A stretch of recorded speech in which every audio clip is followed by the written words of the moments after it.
Student, अगर आप एक प्याले के अंदर एक बॉल रखते हैं और आप जानते हैं अगर आप बॉल को पॉइंट पोजीशन ओ से, जो कि अभी रेस्ट में है यानी रुका हुआ है, इसको पोजीशन ओ से डिस्प्लेस कराएंगे यानी मूव कराएंगे पॉइंट ए तक, यानी यहाँ पे मैं बॉल को ड्रॉ करता हूँ कि बॉल को पॉइंट ओ ए तक ले आए।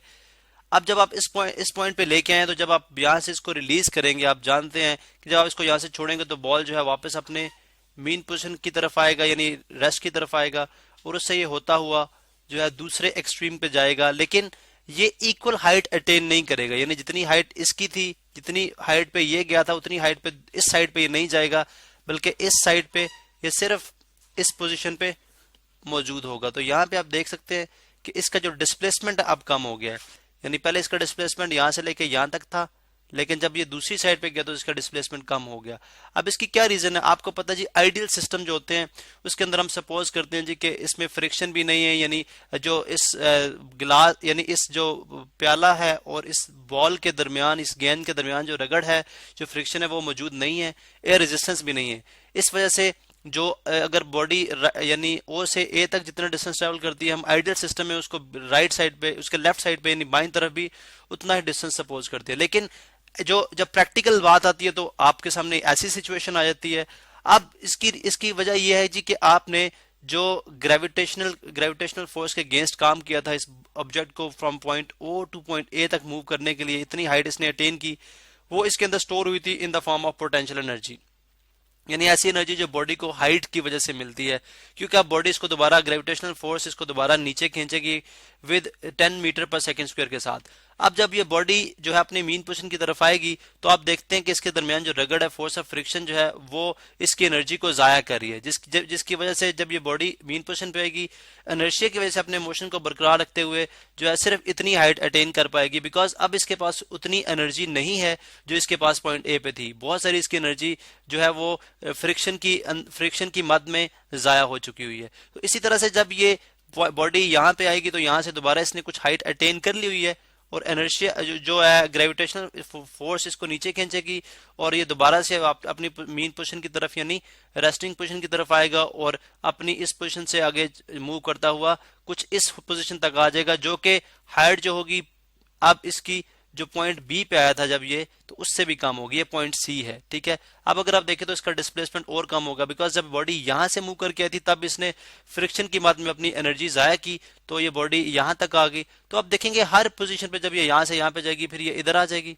तो इधर भी इसका जो है वो फ्रिक्शन की वजह से इसने एनर्जी लूज की, और आप देखेंगे कि आहिस्ता आहिस्ता ये क्या होगा कि बॉडी जो है एट रेस्ट में आके रुक जाएगी। अब अगर आप इसकी एक वेव ड्रॉ करें तो वेव आप इस तरह से ड्रॉ कर सकते हैं कि यानी एक अगर हम वेव ड्रॉ करते हैं तो किस तरह से इसके अंदर चेंजेस आती हैं वेव के अंदर, यानी यहाँ पर मैं स्ट्रेट लाइन ड्रॉ करता हूं तो आप देख सकते हैं कि फर्ज करें ये जो लाइन मैंने ड्रॉ की है ये मीन पोजीशन को यानी ओ को रिप्रेजेंट कर रही है, और ये पॉइंट जो है ये एक एक्सट्रीम है जिसको हम पॉजिटिव कह रहे हैं, ठीक है, पॉजिटिव कह लें, और ये दूसरा एक्सट्रीम है जिसको हम नेगेटिव साइन के साथ लिख रहे हैं।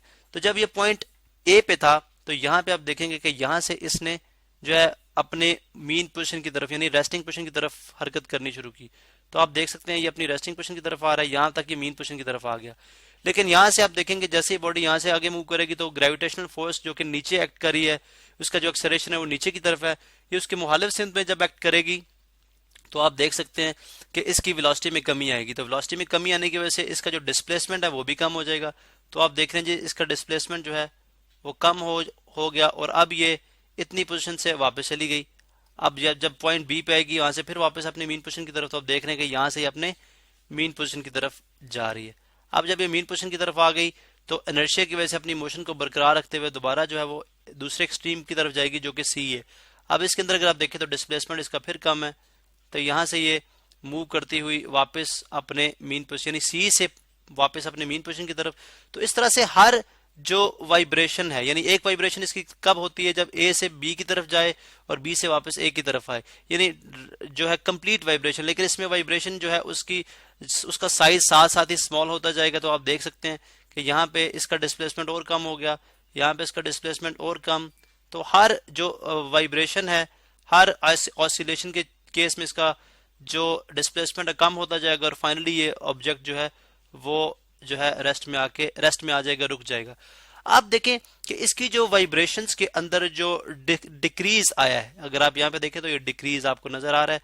इसकी वाइब्रेशंस के अंदर जो डिक्रीज आया है विद रिस्पेक्ट टू टाइम के लिहाज से आप देख रहे हैं, तो ये इसका एम्पलीट्यूड था।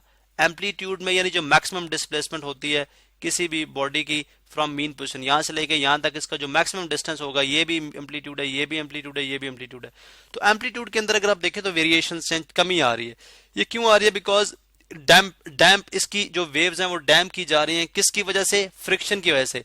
फ्रिक्शन की वजह से इसकी जो वेव है, इसका जो एम्पलीट्यूड है वो डैम्प हो रहा है, और उसके डैम्प से मुराद के उसके अंदर कमी आ रही है, ठीक है, वो आहिस्ता आहिस्ता से रुक रहा है। तो इसलिए आप देखें तो अब यही वाला ऐसी जो वेव्स होती हैं जो कि किसी रेजिस्टिव फोर्स की प्रेजेंस में अपने एम्पलीट्यूड को कम करती जाती है। रेजिस्टिव फोर्स यहाँ पे क्या है? नहीं, ऐसी फोर्स जो रोकने वाली होती है। यहाँ पे वो फोर्स जो है वो रेजिस्टेंस, वो आपकी फोर्स जो है वो जो है फ्रिक्शन है, रगड़ है, ठीक है। तो उस रगड़ की वजह से इसमें कमी आती जा रही है, जिसकी वजह से फाइनल रुक जाता है। इसी तरह अगर आप पेंडुलम के अंदर देखते हैं तो पेंडुलम अगर आप एक स्ट्रिंग के एक किसी रिजिड सपोर्ट के साथ एक स्ट्रिंग और एक पत्थर बांध दें और आप उसको मूव कराएंगे, तो इसकी अगर आप देखेंगे इसके भी जो एम्पलीट्यूड है यानी पॉइंट ए और पॉइंट बी में कमी आती जाएगी और फाइनली रुक जाएगा। उसकी वजह क्या है कि एयर रेजिस्टेंस होता है और इसके दरमियान फ्रिक्शन भी होती है जो कि स्ट्रिंग और वो जो सपोर्ट के साथ अटैच होता है। स्प्रिंग मैथ सिस्टम को देख लें, उसके अंदर भी यही चक्कर है कि उसके अंदर भी आप देखते हैं कि उस ग्राउंड और उस स्प्रिंग के साथ फ्रिक्शन हो रही होती है, जिसकी वजह से स्प्रिंग आपका फाइनली एट रेस्ट हो जाएगा।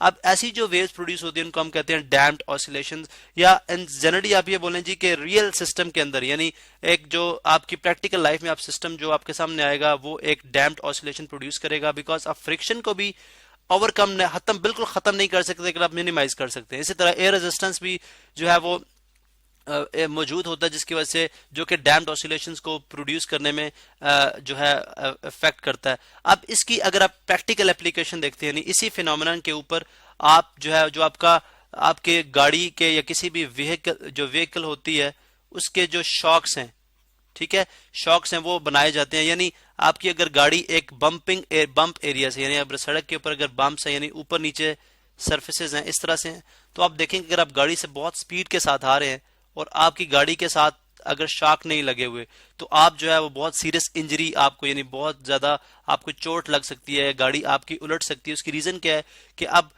जब गाड़ी आप यहां से गुजर रही थी तो ये बम्प था, यानी ये अनइवन सरफेस थी, ऊपर नीचे जो है सरफेस थी, जिसकी वजह से जब गाड़ी ने जो है वो यहां से जब गाड़ी गुजरेगी इस बम्प से, तो आप देखेंगे कि बम्प गाड़ी को अपवर्ड डायरेक्शन में मूव करा रहा है।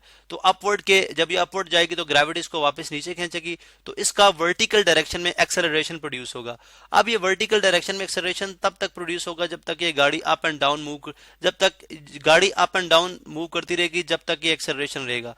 अब अगर आप गाड़ी के साथ खाली स्प्रिंग भी लगा दें, यानी टायर के साथ खाली आपने स्प्रिंग लगा दी इस तरह से, स्प्रिंग से भी कोई फर्क नहीं पड़ेगा। उसकी रीजन क्या है कि स्प्रिंग खुद जो है सिंपल हार्मोनिक मोशन प्रोड्यूस करेगा, यानी वाइब्रेटरी मोशन प्रोड्यूस करेगा, वो भी इसके साथ मूव करेगा। लेकिन अगर आप स्प्रिंग के साथ ये पिस्टन जो कि ट्विन ट्यूब्स शॉक हैं जो कि इसके जो एक्सेलरेशन उसको ऑब्जॉर्व करेंगे, ठीक है। किस तरह से? इसके दो प्रोसेसेस होते हैं। ये आपके स्प्रिंग के साथ यानी स्प्रिंग लगा होता है, और यानी मैं अगर ब्लैक कलर के अंदर शो करूं आपको तो स्प्रिंग होगा, और स्प्रिंग के साथ जो है फिर ये स्प्रिंग के अंदर ये शॉक्स जो है लगी होती हैं। जब स्प्रिंग जो है बम्पी सरफेस के ऊपर यानी ऊपर नीचे सतह के ऊपर हरकत करता है, जब गाड़ी यहां से गुजरेगी तो स्प्रिंग जो है नीचे की तरफ जाएंगे। जब स्प्रिंग नीचे की तरफ जाते हैं तो आप जानते हैं कि जो पिस्टन होगा ये क्या हो जाएगा? कंप्रेस हो जाएगा, ठीक है। पिस्टन कंप्रेस होगा, यानी स्प्रिंग आपके कंप्रेस हुआ तो पिस्टन कंप्रेस हुआ तो इसके केस में जो इसका ऑयल है, यानी इसके अगर आप पार्ट्स की बात करें तो इसका अपर माउंट है जो गाड़ी के ऊपर गाड़ी के साथ ऊपर उसका जो बॉडी है उसके साथ अटैच होता है। उसके बाद लोअर माउंट है जो कि आपकी गाड़ी का जो एक्सल होता है उसके साथ अटैच होता है, और इसी तरह से इसके अंदर जो है ऑयल मौजूद है और एक पिस्टन मौजूद है जो कि मूवेबल है। तो गाड़ी जब अगर आप पहले कंप्रेशन की बात करते हैं तो कंप्रेशन के केस में जो है गाड़ी का जो स्प्रिंग है जब वो बेंट होगा तो स्प्रिंग जो है ये जो पिस्टन है ये इस ऑयल से मूव करेगा।